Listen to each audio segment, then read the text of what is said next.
सरकारी विजेवर खासगी टाटा नेक्सॉनची चार्जिंग अटपटी तहसील कार्यालयातील प्रकाराची तातडीनं चौकशीची मागणी MH10EX7701 गाडी रोज रात्री प्रशासकीय लाईटवर फोटो व्हिडिओ पुरावे समोर शासनाच्या विजेचा गैरवापर आटपाडी येथील प्रशासकीय मध्यवर्ती इमारतीतील तहसील कार्यालयात सरकारी विजेचा खासगी वापर होत असल्याचा गंभीर प्रकार समोर आलाय।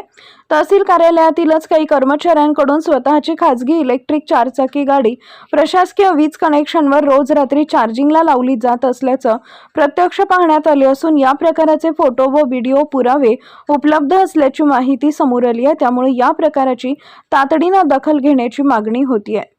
मिळालेल्या माहितीनुसार MH10EX7701 क्रमांकाची टाटा नेक्सॉन कंपनीची इलेक्ट्रिक गाडी तहसील कार्यालयाच्या वीज कनेक्शनवर नियमितपणे चार्ज केली जात असल्याचं दिसून आलं आहे।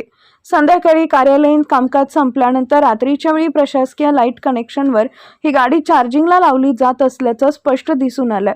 तांत्रिक माहितीनुसार अशा प्रकारच्या इलेक्ट्रिक गाडीला पूर्ण चार्ज करण्यासाठी साधारण 45 युनिट वीज खर्च होते। त्यानुसार एका वेळेस चार्जिंगसाठी साधारण 450 रुपयांचं वीज बिल येते। जर ही चार्जिंग रोज केली जात असेल तर महिन्याभरात शासनाच्या विजेवर हजारो रुपयांचा अतिरिक्त आर्थिक भार पडण्याची शक्यता आहे। त्यामुळे सरकारी विजेचा वापर हा नेमका कोणाच्या परवानगीने सुरू आहे असा प्रश्न उपस्थित होतो आहे। दरम्यान तहसील कार्यालयातील कमर्शियल वीज मीटर साधारण 30 एम्पियरचा असल्याचं सांगितलं जातं। मात्र इलेक्ट्रिक वाहन चार्जिंगसाठी साधारण 32 एम्पियरचा स्वतंत्र मीटर आवश्यक असतो। कमी एम्पियरच्या कनेक्शनवर अशा प्रकारे चार्जिंग केल्यास शॉर्ट सर्किट किंवा इतर तांत्रिक बिघाड होण्याची शक्यता नाकारता येत नाही। त्यामुळे सुरक्षिततेचाही प्रश्न निर्माण झालाय। सरकारी कार्यालयातील वीज ही सार्वजनिक निधीतून भरली जाते। त्यामुळे अशा प्रकारे खासगी वाहनासाठी सरकारी विजेचा वापर होत असल्याचं चित्र समोर आल्यानं नागरिकांमधून नाराजी व्यक्त होतीये। या पार्श्वभूमीवर MH10EX7701 क्रमांकाच्या गाडीबाबत सखोल चौकशी करून संबंधितांवर आवश्यक ती कायदेशीर दंडात्मक तसेच शिस्तभंगाची कारवाई करण्यात यावी अशी मागणी नागरिकांमधून होतीये।